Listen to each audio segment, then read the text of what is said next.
Yeah, so within the context of Acts 15, is halal an issue?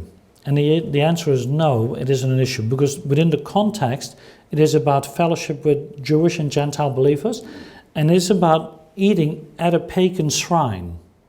And so if you buy a halal chicken, we're not eating at a pagan shrine. So the answer would be it's not an issue. Now, how they sacrifice their animals, that goes beyond me. I'm not an expert on Islamic law, and what they do, again, it goes beyond me.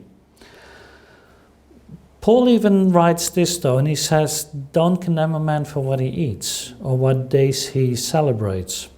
So we have freedom within this. And so if you choose to not eat halal, that's okay. It's perfectly fine. If you choose to say, look, it's not an issue to me, that's perfectly fine. But if I come to you and you know that I have an issue with, just try to minimize it then. Don't put out the halal buns. Might not be helpful. But also be aware that it doesn't affect me, because it isn't what goes in, but what comes out. And so what I need to do is make sure that I have circumcised lips, and that what I speak is right. Circumcised ears, that what I put into my head is right. Circumcised heart. And so food in that sense, whether I eat kosher food or halal or vegetarian or vegan, choose. It's up to you. But don't condemn somebody for it. In terms of what that often then leads us to the next question, which is about what about supporting that supports a wider Islamic agenda? And that's true.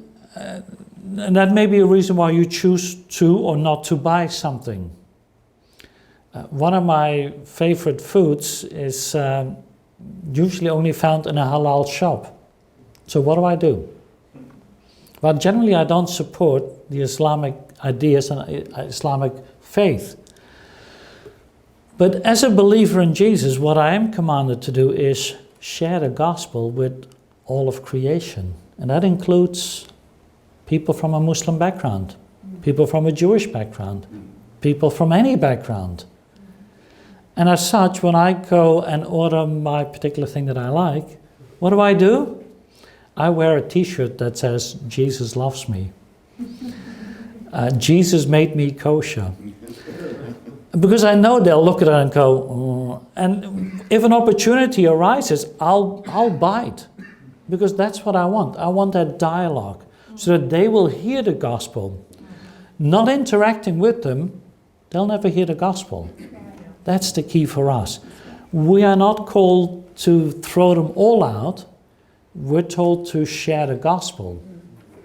That's the key for us. So what is it that we need to do? Well, we didn't go to the Middle East and witness.